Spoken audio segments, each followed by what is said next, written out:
kuno kuEurope kuri kutonhora mwanangu, chando chiri kutonhora.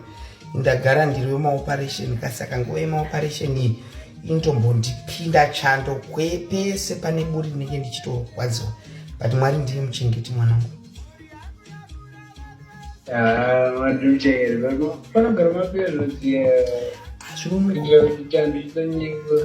Zvinonogara wakazvibopere naye mwanangu. Ndiri wemapiritsi kaini, ndinomwa mapiritsi. Andinoziva kuti baba wako ane chirwere vane HIV. Mapiritsi anopisa iwawo. Apa ndati ndamwa mapiritsi ndiye ndichimwawo zvimahormones izvi zvechikadzi izvi zvinoita kuti zvakada baba wako zvechikadzi zvirambe zvakangodai. Saka zvine zvichigochana. Saka ndakasazozvidzikisira kudai. It's too much. It's too much man. But ndinoisa hita. Kana ndiri mumba ndoisa hita.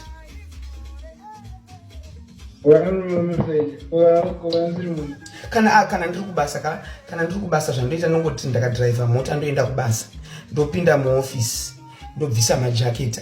Handitogoni kupfeka majaketi. Nguva inongondiboha chete kana ndakuenda kana kuti ndichinoita monthly shopping paya, ndinotenga grocery remumba, wobuda wopaka mota uko, wofamba woenda kushopu, wozodai uchipusha. Nguva yechando kokudonha kwandei nchita musino. Anyway. No, sometimes inongouya kasuno zvezvo then zvazvinoita manje kana suno iriko kwakatonhora, temperature ikatonhora too much, then yomboenda kumusoro, yombopisa, yombotonhora, then inocreate ice musnow.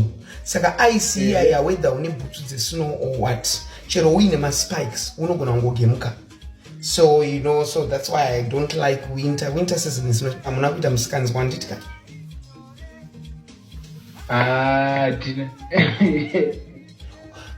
Kumune mchiseki kwa matemai. Mscans why not naka.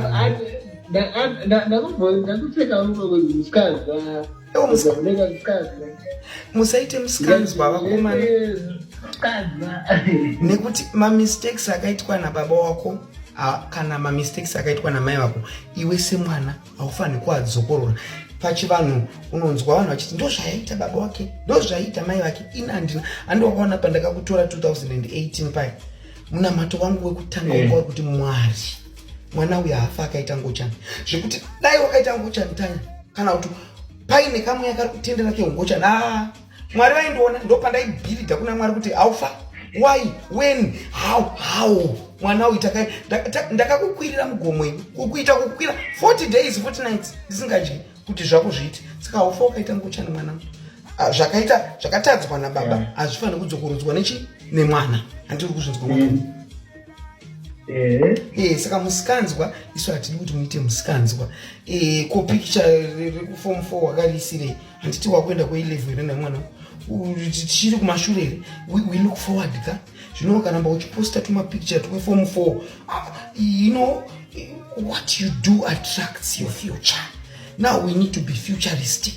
Wakuenda kuchi A level unoisa uma current picture so that ku form 4 takatokufura mwanangu and you passed. I pray ndina kaura form 4 ndakapasa 11 subjects. I passed all subjects. Andina subject ndakafoira. Saka iwewe unongopasa usababa wako. Brain dzababa wako dzokugona ndo dzandinoona matira.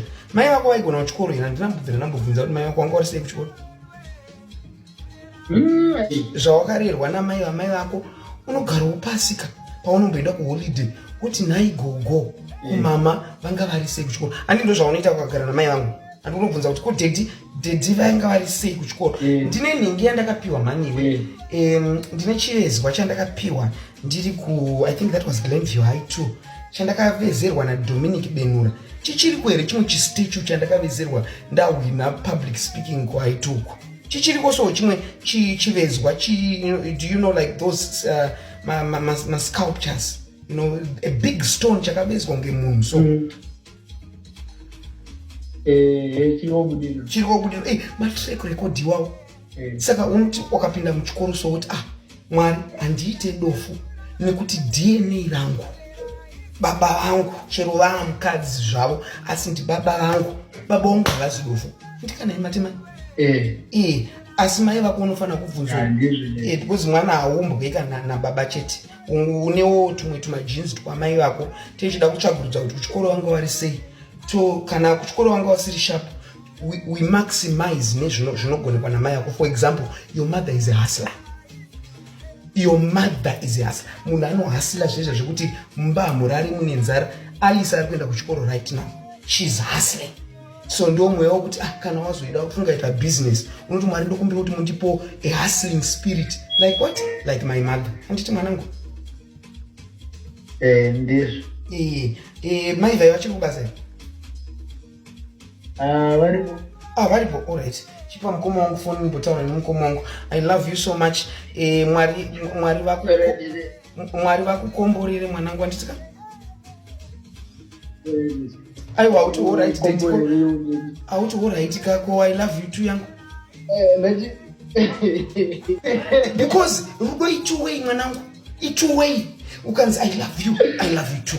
Saka kana wine msikana wako pai ukamuti baby I love you, what thank you baby wakapenga. Mukuchitwa matemai. Msikana anenge achitokuti saka ini ndikakuti I love you mwanangu, I need it back so that I'm confirmed that my son loves me. I love you today.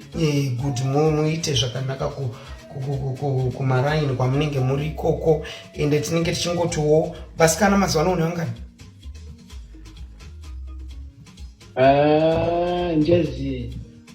Tanya undishirira auchaziye asi wawandisa kudarika kana 5? Kuti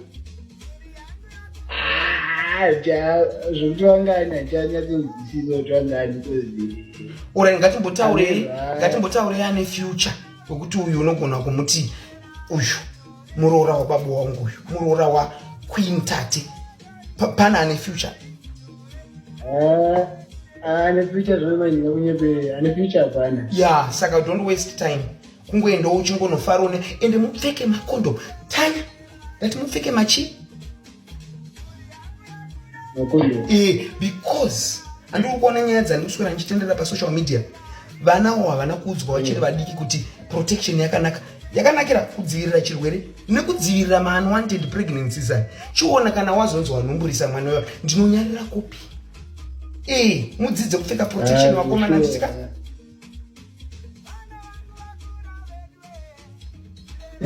Mudzidze kupfeka protection anditika wakomana? All right mwanangu, I bless you and I love you. Thank you. Okay, my love.